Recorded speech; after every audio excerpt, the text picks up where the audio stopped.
Guten Morgen, keine Ahnung. Here we have the BMW e46 m47 engine, the diesel 4-cylinder, the short one. And here's the problem in the mornings. I don't want to start up right away. It's, you know, turning. And then somehow maybe after a couple more turnings it's say good morning, you know. So I'm gonna check here for some fault codes. I'm using what I have, and this is some Delphi, you know, some Delphi box, I don't know, auto.com box, and Delphi, this, you know, the software. So, or start the engine, don't start the engine, all the lights come on,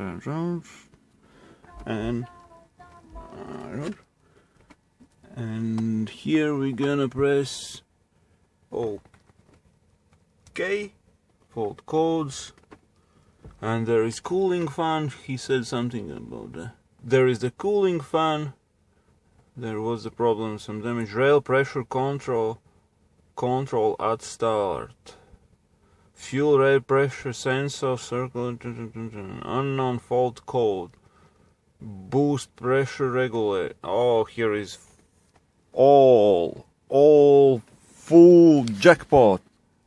And then I will start the engine and check what will came up. Cooling fan stays. I'm starting the engine. It runs like it is running. Check for the fault codes. No fault codes anymore. Okay, but it's like misfiring, and there is some light came on with the oil level probably. It came out. What's up?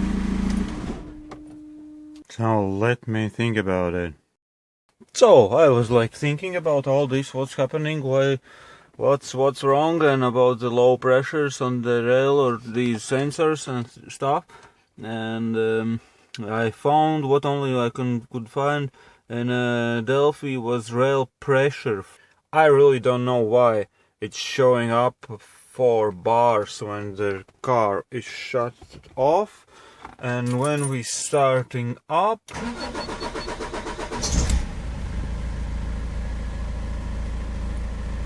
the rail pressure is kind of low, and when it's starting up you don't want to climb up. It's like climbing up, and what I'm thinking about the pump, rail switch, this sensor, pressure sensor, and then what I can check here, I can't. Okay, yeah, no, it's switched off at all, but I don't have IMPA and I can't see the injectors by themselves, and so I will start to check something, you know. So what I can do, I can check the injector return, what's coming from the return, because there shouldn't go anything, and if it's like couldn't hold up the pressure, somewhere the pressure is going down, and I guess the first place under these covers. And here you need to take out all these, you know, the tray there, the stuff, the plastic ones should go, and then we will see what we will see there under the plastic ones. From here we're gonna start, you know, we're gonna take here already is something, you know, oh no, it's not connected, but we'll take off some things and start begin from here.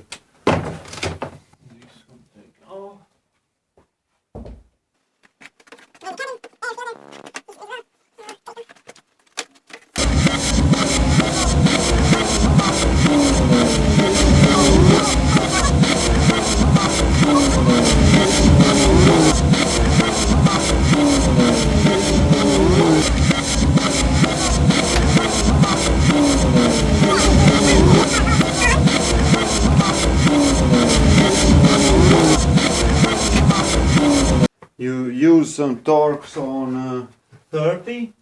Here the 4 torques. You can use this simply like this one. It's very hard to reach with this L shape. I'm using, you know, the long one with the extension screwdriver thing. 4 bolts. 1, 2, 3, and 4. Put them into the nice some pot. Don't lose them. I always keep, you know, the tools up here somewhere. So this one will come out quite easy. Oh, it's heavy bit. Alright, now you can see here is more bolts, and they're like opening. These bolts usually is on a M5. Here's all of them is missing. This one is open. And here this one is over torqued. Alright. Very stiff. What's wrong here? Need to check this bolt later because it's so hard to open. It's not working. So, and then try to lift it up and take it out. Here's some parts missing. Something is glued. Here's quite big cover. The air filter housing. What's going on? What's going on with the air filter housing? Here is more Torx. Where is the...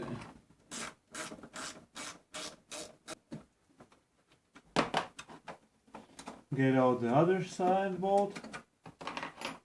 It should come out right up. And it is. And now you're gonna take out this bit. You don't wanna come out anyways, but it will somehow come out. Come on. Don't fight. Don't fight. What we can see over here, not much. 4 injectors, one hiding over here, 1/4. And so yeah, there is a bit of oil. You can see, maybe not, but this is, you know, not much. Here is something broken off the breather, or some parts. You can see inside there is something, you know, some membrane or something inside. Now I wanna check out the return from the injector. I wanna sort it out. This one, I want to see it. I love to get out of way these cables. For well, solenoids, there you need these cables here is attached with the 2 bolts on the E6, like a star pattern. So 1, 2. Don't lose these ones. So I want to gently lift them up and see how it looks like under there. And it's okay. Looks quite good. So now I'm gonna take out these pins who are holding the return line, and I will take the return line, and don't drop these in. These are, like, I don't know how expensive are these, but they are here just 4, and I need them later, all 4. So 1, 2, 3, 4.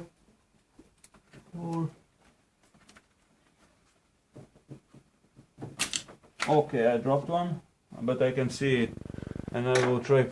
I hope so. I can take it out with the magnet, so no worries. I didn't lost it, but usually keep this one handy because this is like a magnet pencil. And so now I want to take out the return.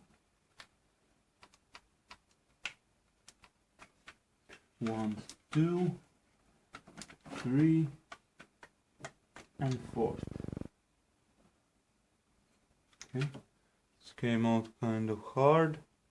Alright, this is the return line, and I'm gonna customize it for my testing purposes. I will show you soon. So this is the setup now. Block these ones, strip these ones, and then I made on the bottles a simple setup. It's gonna...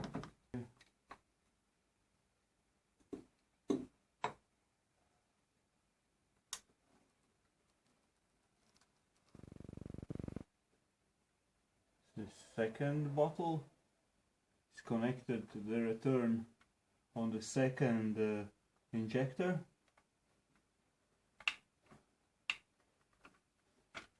So the third bottle is gonna be connected to the third injector.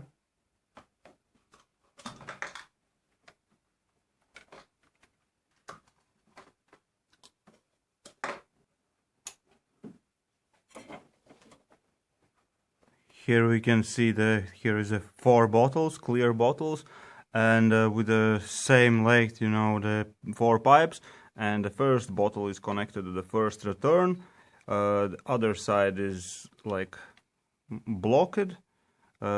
Second injector is connected to the second bottle, and third and fourth. Oh, okay, this one disconnected. And the fourth injector is connected to the fourth bottle. Now we're gonna start the engine for the, I don't know, some seconds, 15 seconds, 30 seconds, I don't know. And then check the returns. Normally there shouldn't come back the diesel from the return, maybe a little bit. Alright, the testing can begin. Test number 1.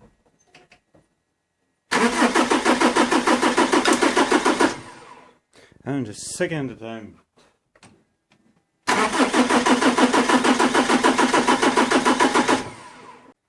And fourth or fifth or sixth attempt, I even don't know.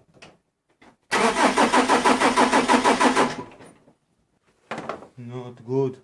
I'm gonna do it one more time. Back pressure from third injector is so big. All leakages and all blockages is fixed now, and we're gonna try one more time the testing. The bottles is emptied.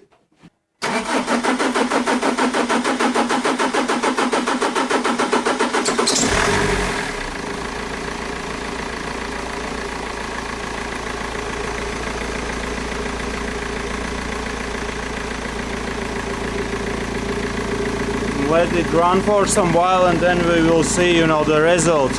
There shouldn't come out the...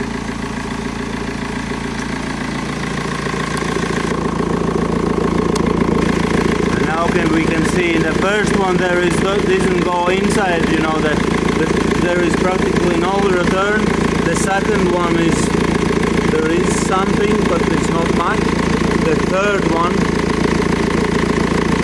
is like a waterfall, and the fourth one there is not much at all. Same like in the first. Okay, let it run for some minutes, or maybe minute, I don't know. We'll see.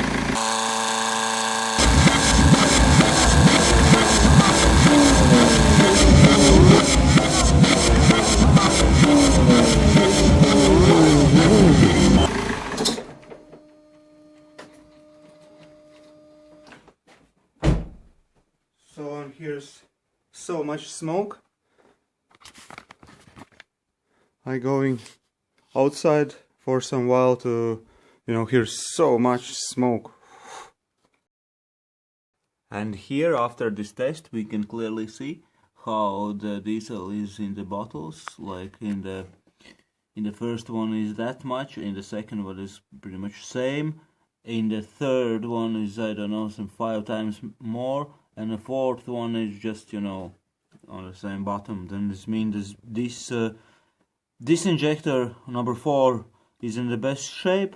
This one is the worst and making the problem. This one causing the problem is not starting in the morning. And these two, maybe we can use some injector cleaner. With a full tank of diesel, you put in a tank some cleaner, the best available in the market. And then it can clean the injectors if they are, you know, slightly, you know, clogged. But if they are clogged like the third one, this is too much. It's leaving like open all the time, and and the return is going, you know, back. After the tests, when we can see the third injector is leaking like crazy, we're gonna take out the third injector, and for this one we're gonna take off the strip, and then I will show you what we're gonna do later. Then we will remove the injector.